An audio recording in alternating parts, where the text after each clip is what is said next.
요셉은 야곱의 12아들 가운데 11번째 아들입니다. 17살이 된 요셉은 형들과 함께 아버지의 양을 쳤습니다. 아버지 야곱은 여러 형제들보다 요셉을 더 사랑했습니다.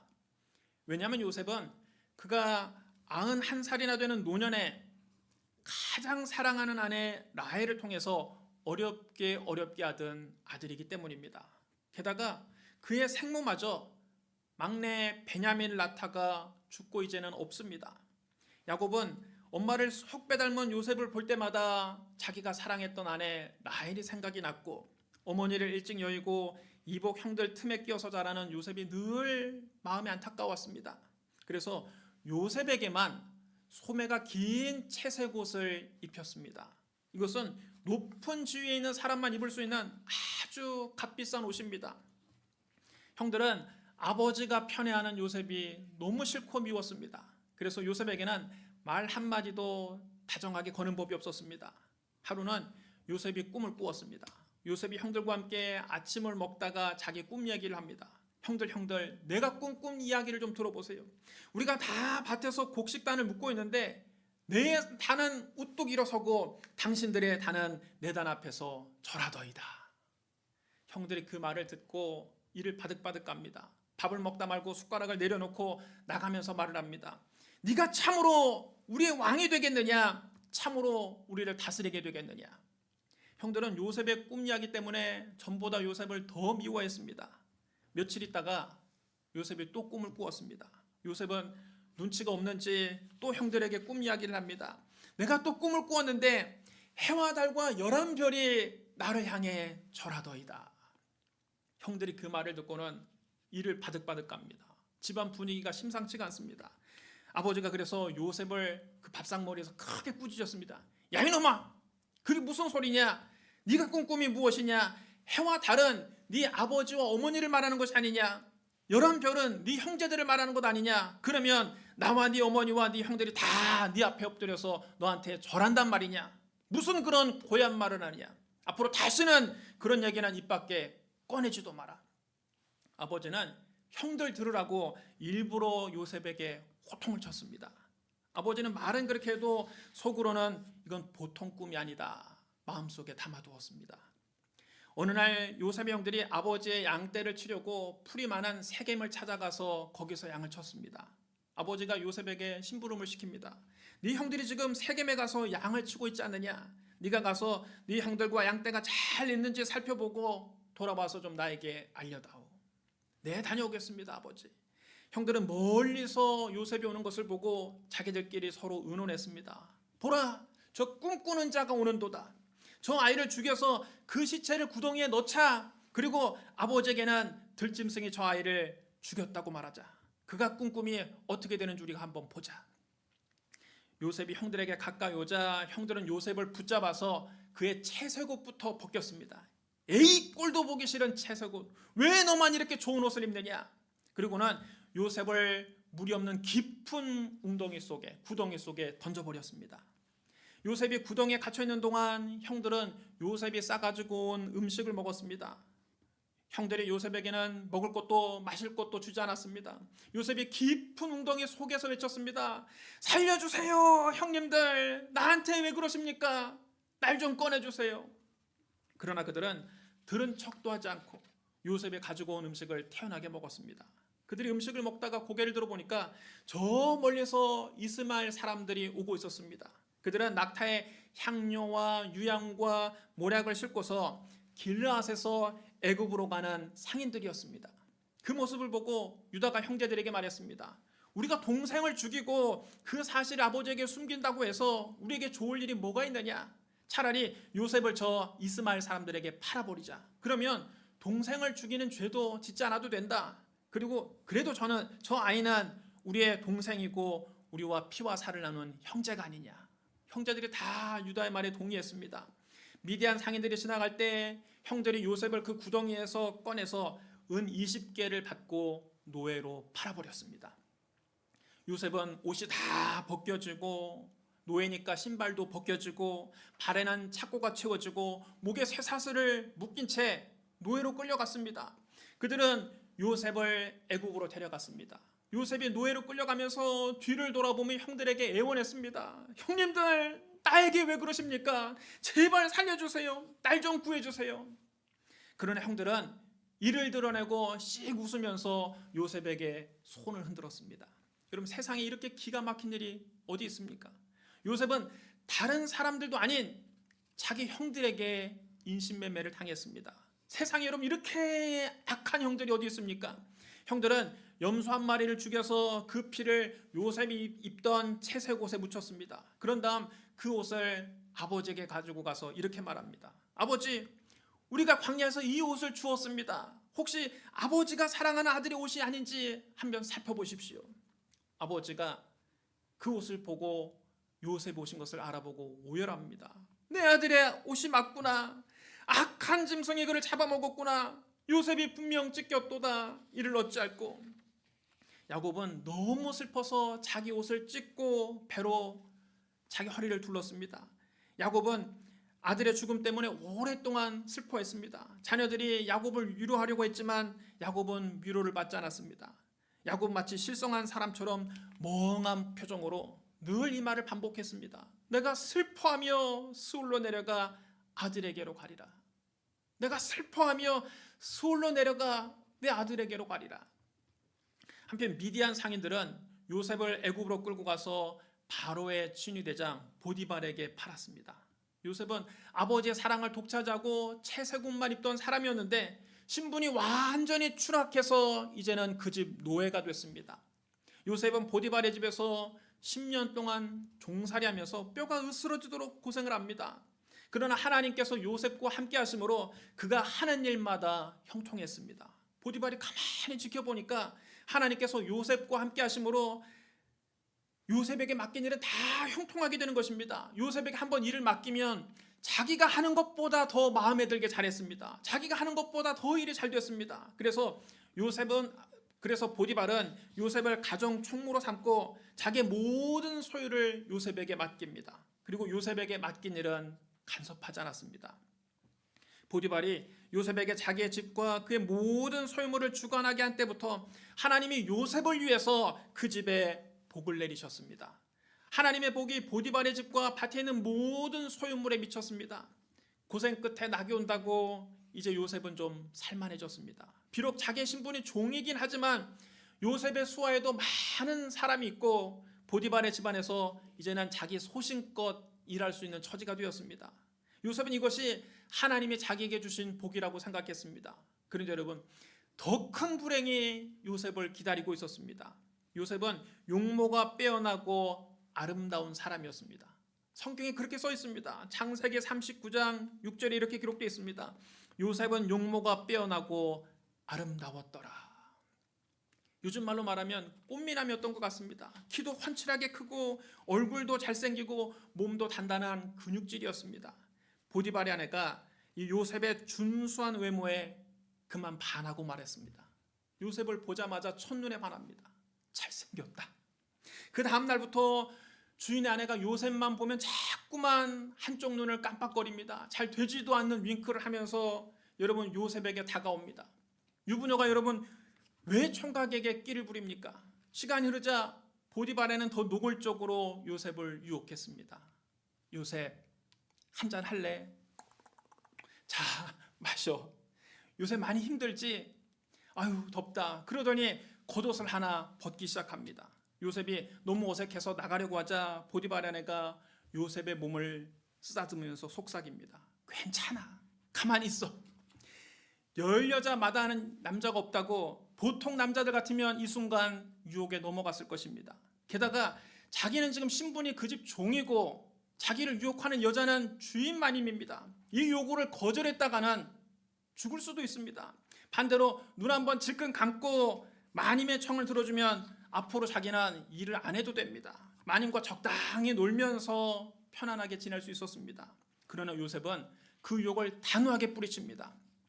내 주인이 집안의 모든 소유를 간섭하지 않냐고 다 내 손에 위탁하였으니 이 집에는 나보다 큰 이가 없으며 주인이 아무것도 내게 금하지 아니하였어도 금하신 것은 당신뿐이니 당신은 그의 아내임이라.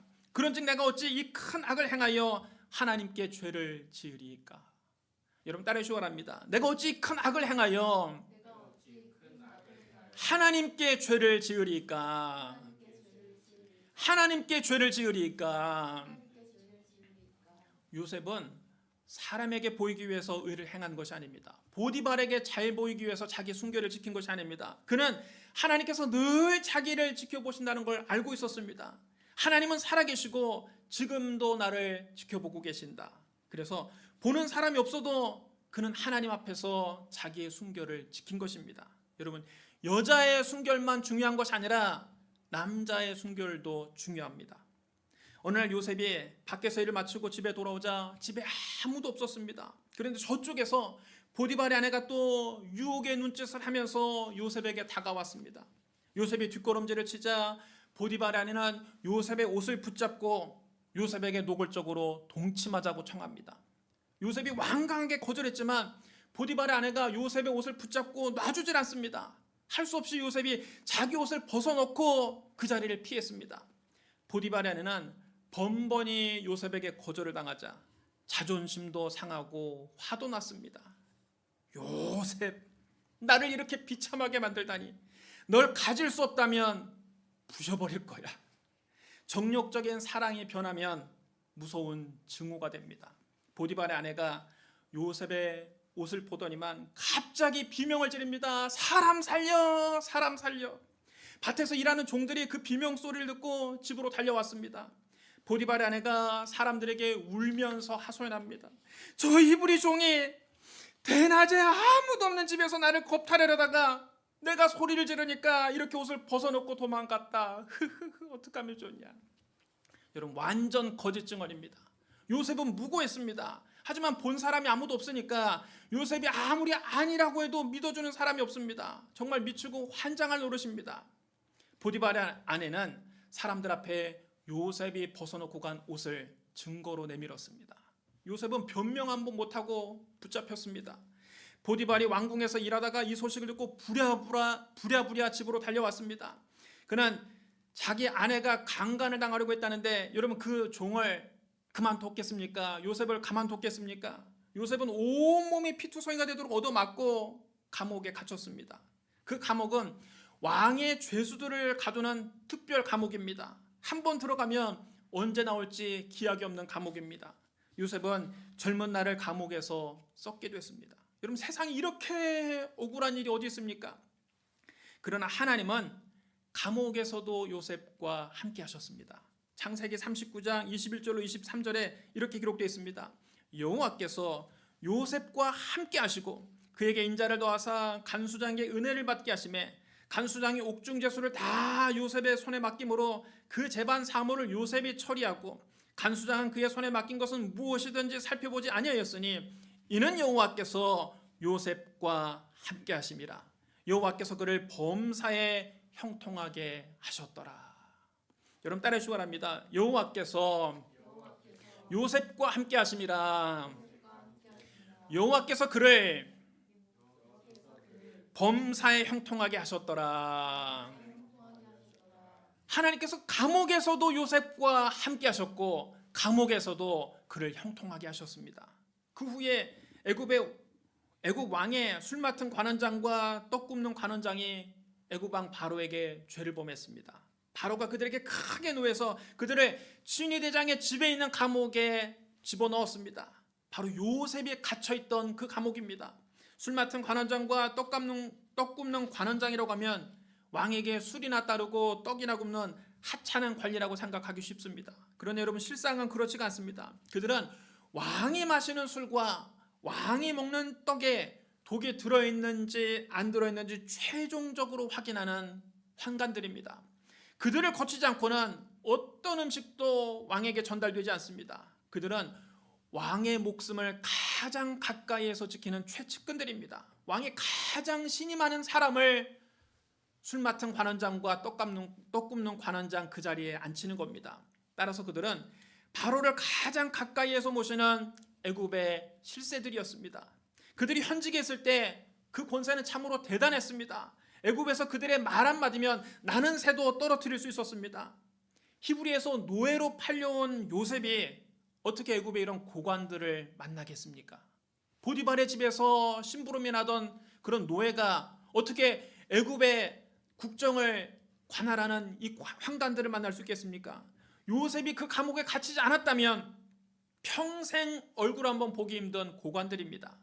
그들이 요셉이 갇힌 감옥에 갇힌 것이 우연인 것 같지만 실은 하나님께서 보이지 않는 곳에서 일하신 것입니다. 요셉은 알지 못하지만, 요셉은 하나님을 볼 수 없었지만 보이지 않는 곳에서 하나님이 쉬지 않고 일하신 것입니다. 하나님께서 요셉과 바로의 최측근들을 감옥에서 만나게 하신 것입니다. 바로의 술 맡은 관원장과 떡 굽는 관원장이 감옥에 들어오자 친위대장은 요셉에게 그들을 수발들게 했습니다. 요셉은 감옥에서 애굽의 최고 실세들을 만나고 그들을 섬길 수 있게 됐습니다. 요셉이 정성껏 그들을 섬겼습니다.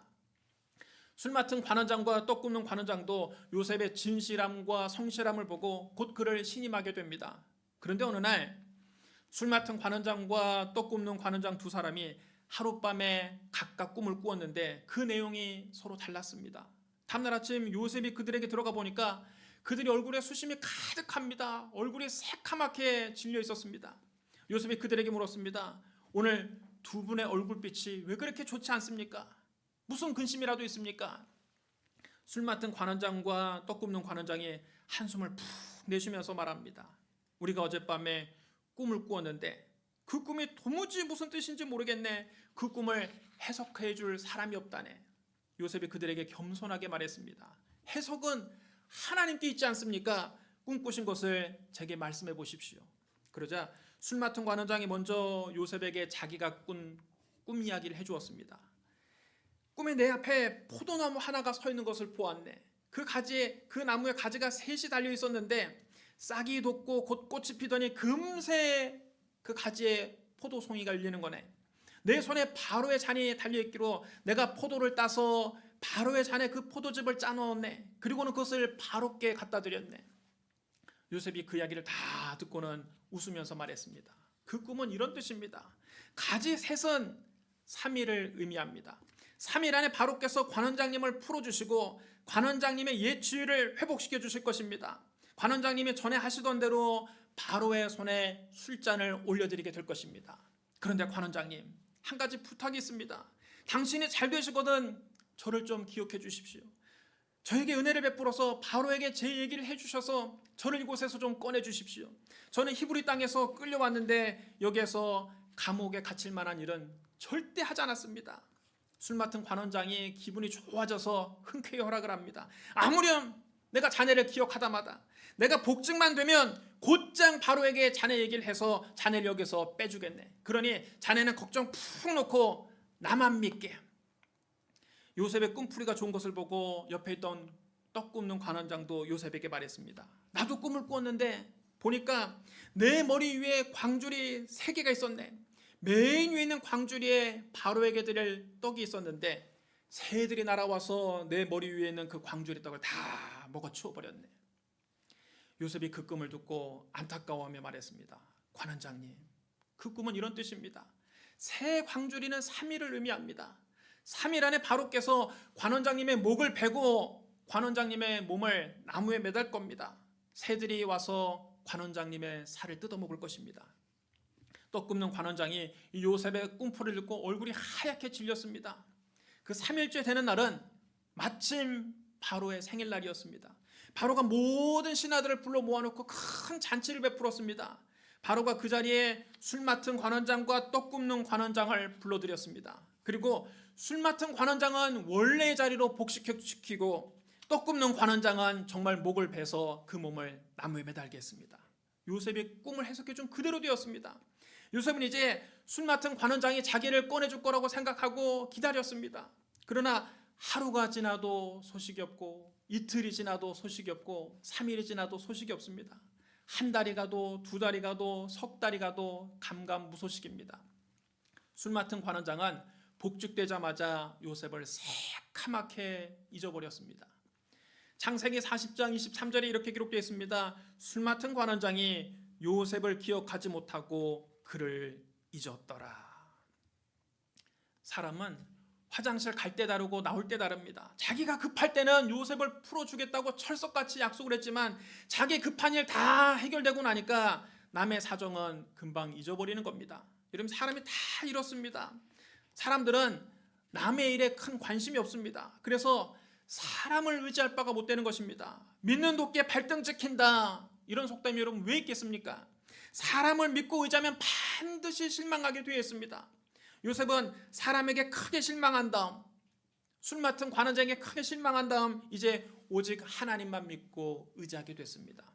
하나님께서 여러분 우리를 연단하실 때 세상 소망줄을 다 끊어버리십니다.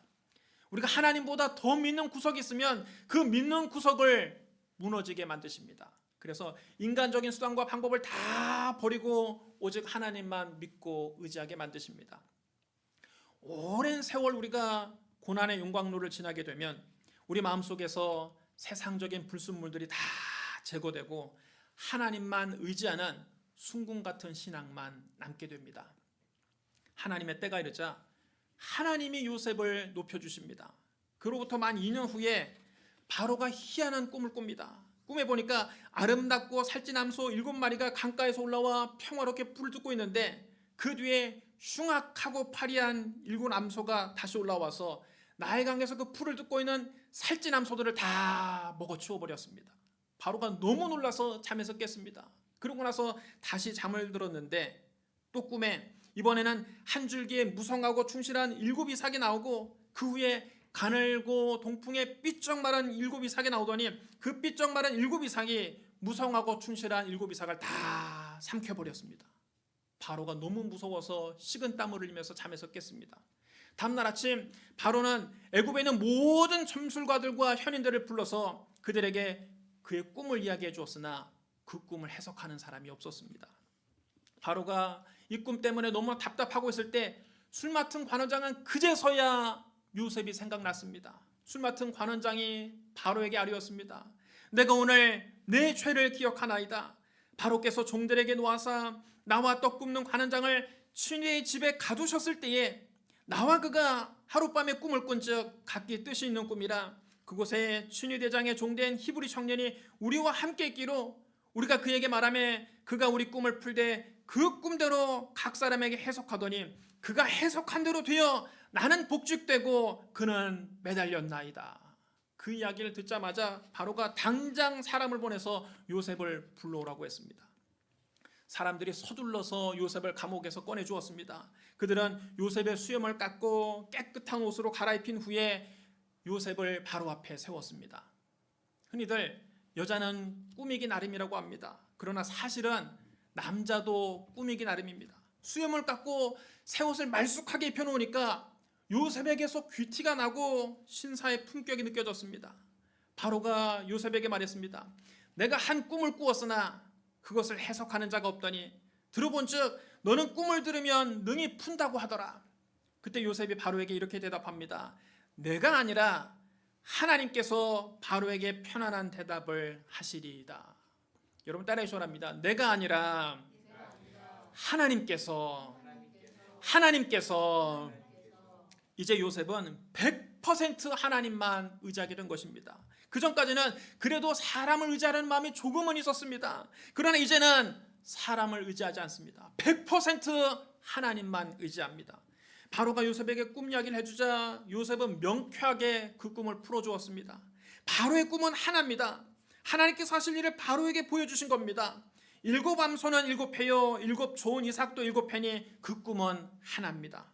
그 위에 올라온 파리하고 흉한 7 소는 7회요 동풍에 말라 속이 빈 7 이삭도 7회 흉년을 가리키는 겁니다. 온 애굽 땅에 7회 큰 풍년이 있겠고 그 후에 7회 큰 흉년이 될 것입니다. 하지만 그 후에 된 흉년이 너무 심함으로 그전 풍년을 다 그 땅에서 기억하지 못하게 될 것입니다. 바로께서 꿈을 2번 겹쳐 꾸신 것은 하나님께서 이를 반드시 하겠다고 알려주신 겁니다. 이제 바로께서는 명철하고 지혜 있는 사람을 택해서 애굽 땅을 다스리게 하시고 장차올 풍년에 모든 곡물을 거두고 그 곡물을 창고에 저장하여 애굽 땅에 임할 7회 대흉년을 대비하소서. 그러면 이 땅이 흉년으로 말미암아 망하지 않을 것입니다. 바로가 요셉의 꿈풀을 듣더니 무릎을 치며 탄복했습니다. 옳거니 바로 그거다. 그런 뜻이 있었구나. 이제야 내 속이 뻥 뚫리는 것 같도다. 바로가 그의 시내들에게 말했습니다. 이와 같이 하나님의 감동된 사람을 우리가 어디서 찾을 수 있으리요? 또 요셉에게 말했습니다. 하나님이 모든 것을 너에게 보이셨으니 너와 같이 명철하고 지혜 있는 자가 없도다. 너는 내 집을 다스리라. 내 백성이 다 네 명령에 복종하리니 내가 너보다 높은 것은 내 왕자뿐이니라. 바로가 그 자리에서 요셉을 애굽의 총리로 임명하고 자기의 인장 반지를 빼어서 요셉의 손에 끼워주고 그에게 세마포옷을 입히고 금 목걸이를 그에게 걸고 버금수레에 그를 태웠습니다. 그러자 온 애굽 백성이 요셉 앞에 일제히 엎드려 절을 합니다. 요셉이 죄수의 신분에서 순식간에 애굽 전체를 다스리는 국무총리가 된 것입니다. 요셉이 애굽의 총리로 취임할 때 그 나이가 30세였습니다. 하나님이 높여주시면 사람 팔자가 바뀌는 것은 시간 문제입니다. 바로가 요셉에게 말했습니다. 나는 바로라. 애굽 온 땅에서 네 허락 없이는 수족을 놀릴 자가 없으리라. 요셉의 해석대로 정말 7년 동안 애굽에 유례없는 대풍년이 계속됐습니다. 그 기간 동안 요셉은 전국을 다니면서 곡식을 따로 모아서 각 성읍마다 창고에 저장하게 했습니다. 애굽의 7년 동안 풍년이 끝나고 요셉이 말한 대로 7년 대흉년이 시작됩니다. 전무후무한 흉년이 시작됩니다. 그때 다른 나라에도 기근이 들어 사람들이 굶주렸으나 오직 애굽에만 식량이 있었습니다. 요셉의 형들이 곡식을 구하기 위해 애굽으로 찾아옵니다. 요셉은 근엄한 표정으로 상석에 앉아 있고 형들은 요셉 앞에 엎드려 절을 하고 곡식을 구워달라고 간청했습니다. 요셉이 17살 때 꾸었던 꿈이 마침내 이루어지는 순간입니다. 이제는 상황이 완전히 바뀌었습니다.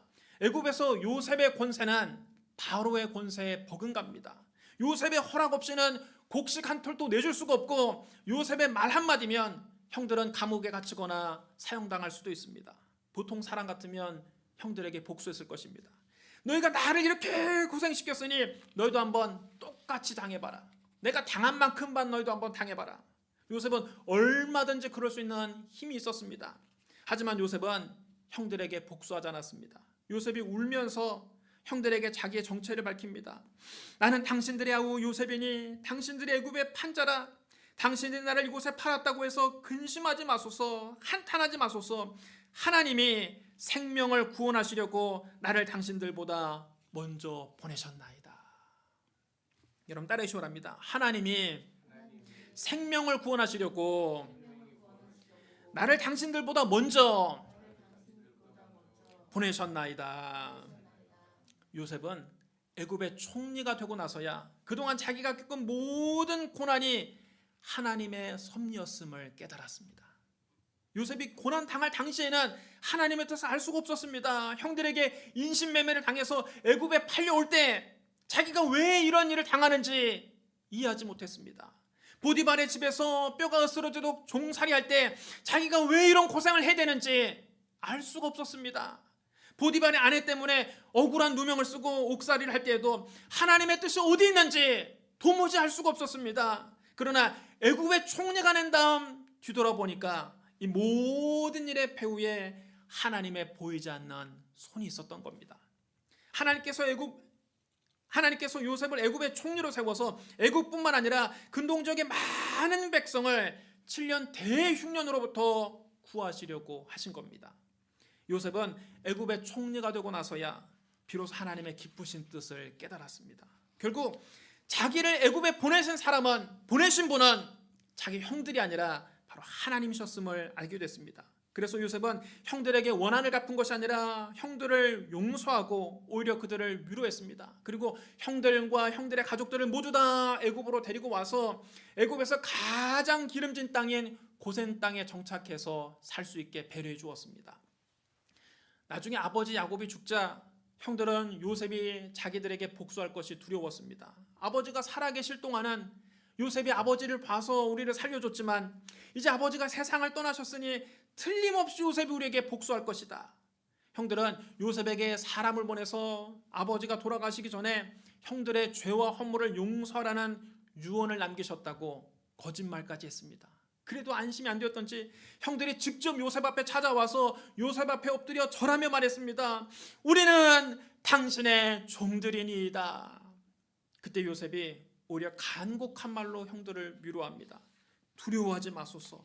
내가 하나님을 대신하리이까 당신들을 나를 해하리 하였으나 하나님은 그것을 선으로 바꾸사 오늘과 같이 많은 백성의 생명을 구원하게 하시려 하셨나니 당신들은 두려워하지 마소서. 내가 당신들과 당신들의 자녀를 기르리이다. 여러분 따라해 주시랍니다. 당신들은 나를 해하리 하였으나 하나님은 그것을 선으로 바꾸셨습니다. 이것이 여러분 하나님의 방법입니다. 우리가 알거니와 하나님을 사랑하는 자, 곧 그의 뜻대로 부르심을 입은 자들에게는 모든 것이 합력하여 선을 이루느니라.